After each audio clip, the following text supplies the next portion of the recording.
পিঠা দেখতে যদি মাশাআল্লাহ এত সুন্দর আর কিউট হয় তাহলে আর কি লাগে বলেন তো। আর পিঠাটার নাম দিয়েছি অপরিচিতা, একদমই অপরিচিতা ফুলের মতো দেখতে এই পিঠা।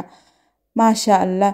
একটা প্যানে 1 কাপ পানি এবং সামান্য একটু লবণ দিয়ে গরম করে নিয়ে এই গরম পানিতে 2 কাপের মতো চালের আটা দিয়ে আটাটাকে ডো করে নিয়েছি। আর পানিটা কিন্তু একদম ফুটন্ত গরম পানিতে আটাটা দিতে হবে। দিয়ে একটা সুন্দর একটা সফট ডো তৈরি করে নিয়েছি। এখন এই ডো থেকে অল্প একটু আটার অংশ কেটে নিয়ে গোল একটা বল করে হাতের সাহায্যে এভাবে চেপে পাতা বানিয়ে নিলাম। এবার মাঝের অংশটি তৈরি করার জন্য আরও একটু আটা নিয়ে একটা লম্বা করে মাঝের অংশ তৈরি করে নিয়েছি। এখন 2 সাইড থেকে একটু চাপ দিলেই অপরাজিতা ফুলটা একদমই রেডি। এভাবে আমি সব পিঠাগুলো তৈরি করে নিয়েছি। আপনারা 1 থেকে 2 বার এই পিঠার তৈরির প্রসেসটা দেখলেই হয়তো খুব সহজেই শিখে যাবেন। আর আমার এই ভিডিওটি যদি আমার পেজ থেকে দেখেন, পেজটা ফলো করার অনুরোধ রইল। ইউটিউব চ্যানেল থেকে দেখলে ইউটিউব চ্যানেলটি সাবস্ক্রাইব করে রাখার অনুরোধ রইল। এভাবে আমি সব পিঠাগুলো তৈরি করে নিয়েছি। এখন শিরা তৈরি করে নেব।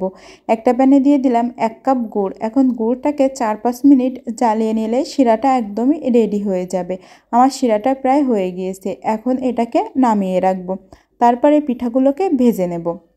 আর আমার এই পিঠার রেসিপি আজকে আপনাদের কাছে কেমন লেগেছে অবশ্যই কিন্তু আমাকে কমেন্ট করে জানাবেন। আর এই পিঠার রেসিপিটা যদি বাসায় ট্রাই করেন তাহলে আমাকে কমেন্ট করে জানাতে পারেন যে আপনাদের কাছে কেমন লেগেছে। আর ভিডিওটি কে কোথা থেকে দেখছেন অবশ্যই কিন্তু কমেন্ট করে জানাবেন।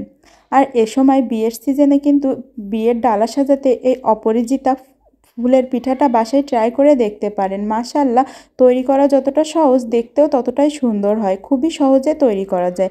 এখন চুলার জাল উল্টে পাল্টে পিঠাগুলোকে একদম লাল লাল করে ভেজে নেব। পিঠা ভাজা হয়ে গেলে এই পিঠাটা এভাবে গরম গরম অবস্থায় কিন্তু আমরা যে গুড়ের শিরা তৈরি করে রেখেছিলাম সেই গুড়ের শিরায় দিতে হবে। আর 2-3 মিনিট এভাবে শিরায় রেখে দিলে পিঠাটা একদমই রেডি শিরা থেকে তুলে নিলে।